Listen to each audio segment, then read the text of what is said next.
បាទសួស្តីបាទសូមអញ្ជើញចូលរួមជាងលេងជាមួយខ្ញុំបាទសួស្តីបាទជួបគ្នាទៀតហើយបាទចូលរួមជាងលេងបាទបើមិនការអត់សុខបាទ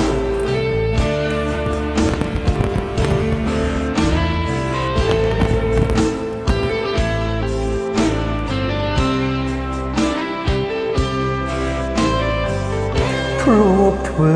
ឲ្យអូនលាក់ជ្រោះស្នេហាធ្វើឲ្យរូបស្រីឈឺផ្សា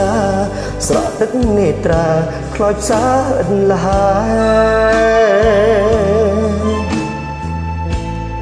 មានអ្នកថ្មីគេ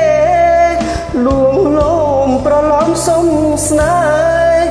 ពេលនោះនួនល្អងជ្រើសគេដើម្បីភ្លេចបងតែមានថ្ងៃមួយបងនឹកដល់ស្ងួនបេះដូងត្រូវការនឹមនួនទូរស័ព្ទទៅស្ងួនចង់ប្រាប់អត្តន័យអូនប្រាប់ថាបេះដូងអូននៅអាឡ័យបើសិនបងព្រមវិលវិញចិត្តកាយចរណៃរងចាំទទួលជីវិតជួបព្រួយបេះដូងរឿងជួយក្នុងអោរាព្រោះស្រីអាយរឹកអំពីរឿងក្តីស្នេហារូបអូននឹងគេអូនបានជ្រុលជ្រោកាយាលឺហើយស្ទើរសូមសង្ខាអូនប្រាប់ថានៅស្នេហ៍បានទេគុំហួងគ្រប់យ៉ាងមកពីរូបខ្ញុំគ្រាមុនបោកប្រាស់ចិត្តមុំអើយអូនយំស្ទើរខ្សែជីវិតតែសូមអូនយល់ដល់បរមម្នាក់នេះគុំមានជាលើកទីពីរបេះដូងមួយនេះស្នេហ៍អូនរ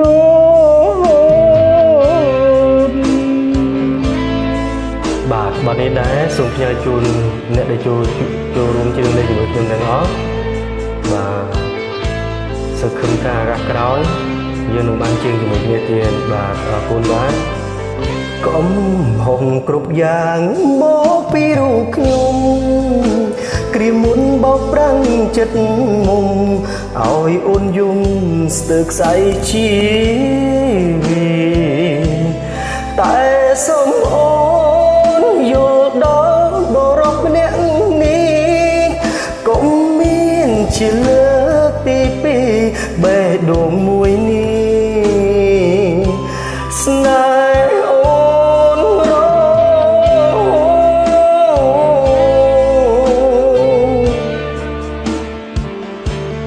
បាទអរគុណច្រើនបាទសង្ឃឹមថាឱកាសក្រោយយើងនឹងបានជើងជាមួយគ្នាទៀតបាទជម្រាបលាបាទបាយបាយ